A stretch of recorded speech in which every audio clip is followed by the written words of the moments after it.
나와 내 가족의 건강을 챙기는 시간 데일리 건강입니다. 오늘은 정형외과 전문의 이상민 원장과 함께하겠습니다. 안녕하세요. 네, 안녕하세요. 정형외과 전문의 이상민입니다. 네, 반갑습니다. 네, 반갑습니다. 네, 오늘 어떤 주제로 얘기 나눠볼까요? 예, 특별히 다친 것은 아니지만 계단을 오르내리거나 오래 앉아있으면 무릎이 아픈 경우가 있어요. 나이가 많으면 그럴 수 있다고 하지만 20, 30대인데 그렇다면 실관절 전방 통증 증후군일 수 있습니다. 무릎 관절 앞쪽에 이상이 생기는 병인데요. 오늘 자세히 알아봅시다. 네, 병명이 다소 생소합니다. 슬관절 전방 통증 증후군. 이게 무릎에 생기는 질환이라고 하셨는데 혹시 이 질병 말고 또 무릎에 발생할 수 있는 질환들은 어떤 것들이 있습니까?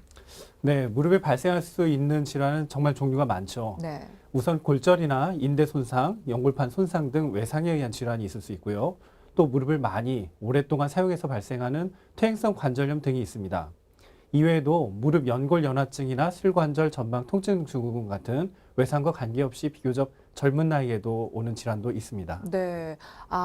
오늘 주제인 이 슬관절 전방 통증 증후군은 외상과 관계없이 발생할 수 있는 경우군요.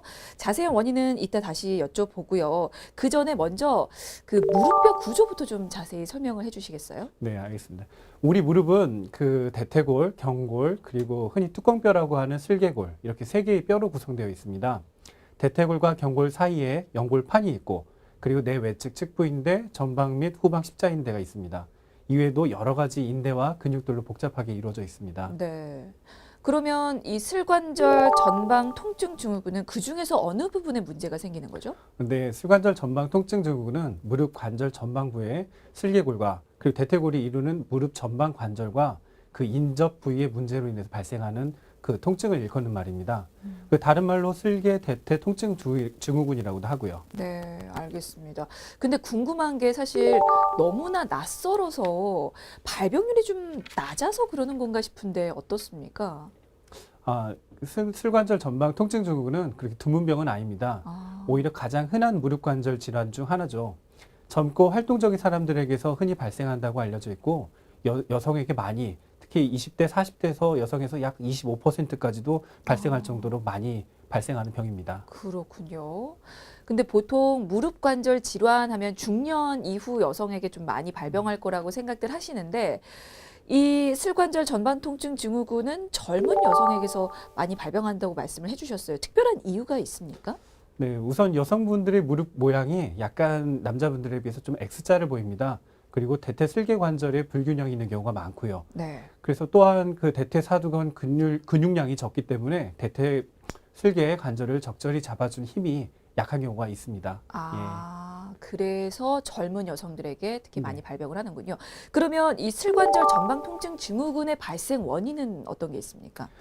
슬개골은 무릎이 펴진 상태에서는 대퇴골 앞쪽에 놓여 있다가 무릎이 굽혀지면서 대퇴골 앞에 홈으로 이동하여 관절에 놓이게 됩니다. 네. 이때 슬개 대퇴 관절에는 동작에 따라서는 체중의 몇 배까지 그 압박력이 가해집니다. 슬개 대퇴 관절에서 이러한 활주 운동이 원활히 이루어지지 않으면 결국 슬개골 하부 관절 연골에 손상이 생기고 통증 등 여러 가지 증상이 생기게 됩니다. 그 무릎을 굽히게 되면 그 무릎 관절 중에서도 전방부에 훨씬 힘이 많이 가해지는 건가요? 네, 무릎 관절, 특히 앞무릎인 슬개 대퇴 관절에는 평지를 걸을 때 자기 체중의 70% 정도의 힘이 걸리지만 계단을 오를 때나 내려갈 때는 3배에서 5배 정도 힘이 걸립니다. 네. 예. 그러면 무릎을 이렇게 굽히는 동작이라고 하면 예를 들면 이렇게 계단을 올라가는 그런 행동들을 생각하면 되겠습니까?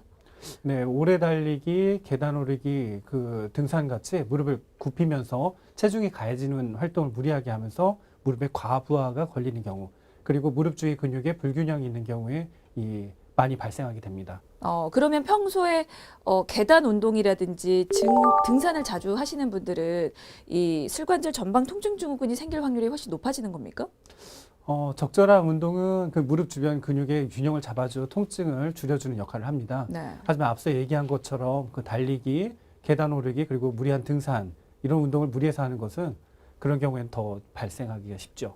예. 그럼 반대는 어떻습니까? 운동을 전혀 하지 않아도 생길 수 있는 건가요? 그렇죠. 예. 무릎 주위 근력이 약하다 보니까 대퇴 슬개 관절의 부조화도 발생하기 쉽습니다. 게다가 연골이 약해져서 작은 충격에도 통증이 발생하기가 쉽습니다. 네, 예. 너무 많이 해도 문제고요. 네. 너무 안 해도 문제군요. 네. 혹시 선천적으로 이렇게 뼈가 약하게 태어나시는 분들에게서도 혹시 생길 수 있는 건가요?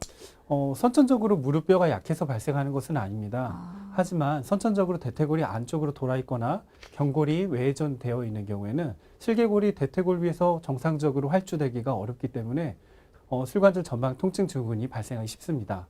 또 그 내측 광배근이 약해져 있거나 슬개골 외측 구조물이 짧아져 있는 경우에도 그렇고요. 네.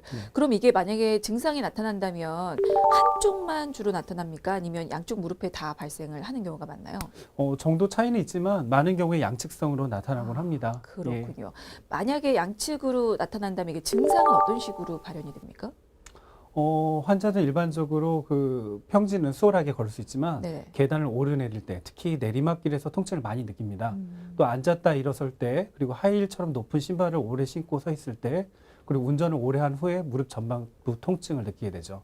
또 무릎이 붓거나 갑자기 힘이 빠지는 것 같은 증상이 있기도 해요. 근데 이제 붓는 그런 증상은 사실 관절염 초기 증상일 수도 있어서 관절염으로 또 오해를 많이 하시기도 할 것 같은데 어떤가요? 실제로 종종 관절염 초기 증상과 오해하기도 합니다. 네. 그리고 또 관절염 초기 증상이 이렇게 나타나기도 하고요. 그래서 이런 증상이 있을 경우에는 꼭 그 무릎 관절 전문의에게 진료를 받아야 합니다. 네.